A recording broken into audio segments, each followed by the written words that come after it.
Oke, selamat pagi semua teman-teman calon auditor yang kami banggakan ya. Mudah-mudahan kali ini kita ketemu setelah melaksanakan ujian tengah semester. Kiranya ujian tengah semester menjadi sesuatu yang mungkin menjadi motivasi kita untuk belajar lebih lanjut. Dan hari ini kita diskusikan tentang kelanjutan dari materi sebelumnya, yaitu kalau hari ini tentang cara atau mengaudit persediaan. Seperti kita ketahui bahwa persediaan di dalam perusahaan biasanya memiliki nilai yang sangat tinggi ya. Maka tidak kalah pentingnya persediaannya harus diuji untuk apa? Untuk meyakinkan bahwa nilai persediaan itu betul-betul didapat dengan yang sebaik-baiknya. Maka tujuan audit persediaan tentunya untuk menguji tentang asersi manajemen ya.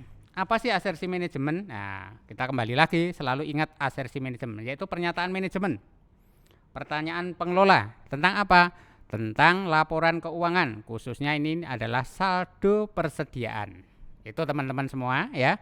Tentang apa? Kita mulai dari tentang keberadaan persediaan, tentang kelengkapan dokumen, tentang penilaian atau alokasi persediaan, tentang hak atau kewajiban persediaan itu. Nah, yang terakhir juga tentang penyajiannya sudah benar atau belum, serta mungkin perlunya ada pengungkapan di dalam persediaan itu ya.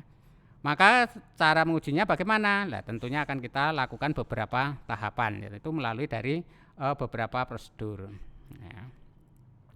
Nah, untuk apa sebenarnya tujuan mengaudit saldo persediaan? Jelas kita akan yakin atau tidak tentang apa? Catatan akuntansi. Maka yang disebut istilahnya keandalan akuntansi. Itu akan kita lihat persediaan ini sudah betul-betul lengkap enggak catatannya. Yang kedua membuktikan tentang keberadaannya tadi ya toh. Yang keempat adalah membuktikan kelengkapan dokumen transaksinya. Nah, yang kelima berikutnya adalah membuktikan haknya, yaitu tentang hak persediaan itu sudah betul-betul hak perusahaan yang dicantumkan dalam neraca itu benar enggak adanya ya, dan membuktikan kewajaran penyajiannya persediaan. Wajar enggak sih persediaan itu? Sebenarnya tujuannya itu. Nah, prosedurnya bagaimana menguji persediaan? Seperti kita ketahui bahwa prosedur pengujian akun di dalam laporan keuangan selalu sama. Kita mesti mulai dari prosedur awal. Itu yang harus diingat oleh teman-teman kita semua ya. Apa prosedur awal itu? Biasanya mengenal industri klien. Apa sih mengenal itu? Kalau ini hubungannya dengan persediaan, maka kenalilah bahwa persediaan yang ada di perusahaan itu persediaannya macamnya apa saja, dokumennya apa saja. Itu namanya prosedur awal. Kalau sudah mendapatkan data yang lengkap, tentunya data yang berkaitan dengan persediaan ya, maka data-data inilah yang harus dianalisis oleh auditor atau akuntan. Bagaimana cara menganalisisnya? Bisa berbagai cara. Membandingkan persediaan tahun kemarin dengan tahun sekarang, membandingkan katakan rasionya, membandingkan perputaran persediaannya. Itu diantara cara-cara untuk menganalisis. Tujuannya apa sih untuk analisis persediaan itu? Tentunya tujuannya adalah untuk memberikan gambaran auditor ya, ketika ini akan menguji tahapan berikutnya. Maka tahapan berikutnya apa? Ya, kalau sudah dapat gambaran, maka akan dilakukan pengujian secara detail transaksi. Apa yang dimaksud penguji detail transaksi?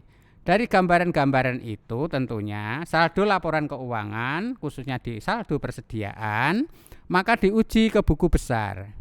Nah, di buku besar kita selalu harus lihat bagaimana, apakah semua diuji? Tentunya harus menggunakan sampel. Ya, sampel yang bagaimana yang harus disampel? Ya, kita lihat mutasi di buku besar persediaan. Kita kenali dua hal. Satu, mutasi yang nampak tidak biasa. Ya, di transaksi di buku besar itu kita lihat. Yang tidak biasa biasanya muncul ya, itu karena jumlahnya. Maka jumlah-jumlah yang tidak biasa itulah dicatat atau dikasih tanda. Itu yang akan kita uji. Ya. Yang kedua apa? Tentang yang tidak biasa. Itu misalnya untuk persediaan itu dijual ke daerah mana atau kepada pelanggan siapa. Nah, pelanggannya itu biasanya kan orang-orang tertentu atau toko-toko tertentu lah. Maka ketika ada transaksi yang tidak biasa juga kita kasih tanda. Itu yang akan kita uji.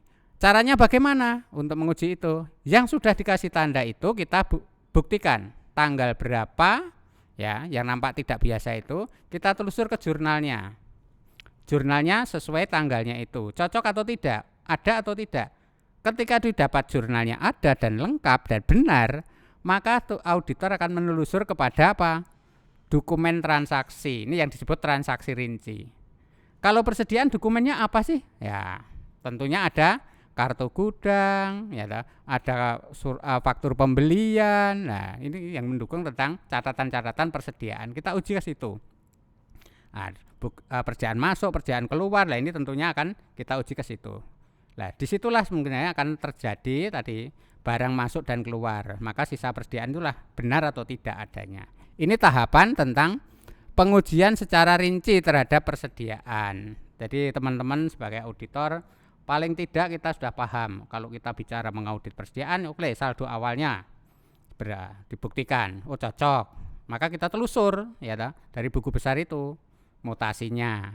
Kemudian kita telusur, tadi kita ambil sampelnya. Nah, kalau itu sudah didapat sampai dokumen transaksi kan meyakinkan, ya meyakinkan auditor, maka boleh melakukan tahapan berikutnya. Jadi auditor tidak berhenti sampai di situ, ini sudah betul, bukan.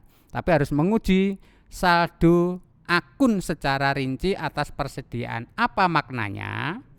Jadi penjumlahan auditor harus memulai menjumlahkan saldo-saldo tentang lampiran persediaan, ya Persediaan di perusahaan itu biasanya banyak sekali, ada daftarnya masing-masing setiap item atau setiap jenis barang. Itu dijumlahkan, cocok atau tidak. Ini yang disebut menguji saldo akun. Semua pendukung yang mendukung saldo persediaan harus kita uji kembali, baik lewat dengan Excel atau berhitung dengan kalkulator secara manual, boleh ya. Nah, kalau itu sudah dilakukan, maka langkah berikutnya adalah memeriksa atas penyajiannya. Nah, seperti kita ketahui bahwa menyajikan laporan keuangan tidak semudah apa yang kita lakukan, tapi harus kita lihat penyajiannya benar belum. Nah, kita sebagai auditor harus tahu penyajian yang benar. Yang benar bagaimana? Tentunya ya yang benar menyajikan itu harus melihat satu. Kalau auditor kan harus panduannya apa? Standar akuntansi keuangan. Apa persediaan itu disajikan bagaimana menurut SAK-nya? Dikelompokkan seperti apa? Nah, ini harus kita lihat di situ. Nah, kalau sudah, maka berikutnya adalah mengungkapkan persediaan. Ada enggak persediaan-persediaan yang ditemukan di situ? Apa yang diungkapkan? Kalau toh ada sesuatu yang beda, maka harus diungkapkan dalam laporan keuangan. Inilah sebenarnya program atau yang harus dilaksanakan seorang auditor ketika akan menguji persediaan. Kok sederhana sekali ya Pak? Iya. Memang auditor itu sulit? Tidak. Yang sulit adalah apa? Kita harus mau lebih jauh melihat aspek-aspek yang lain.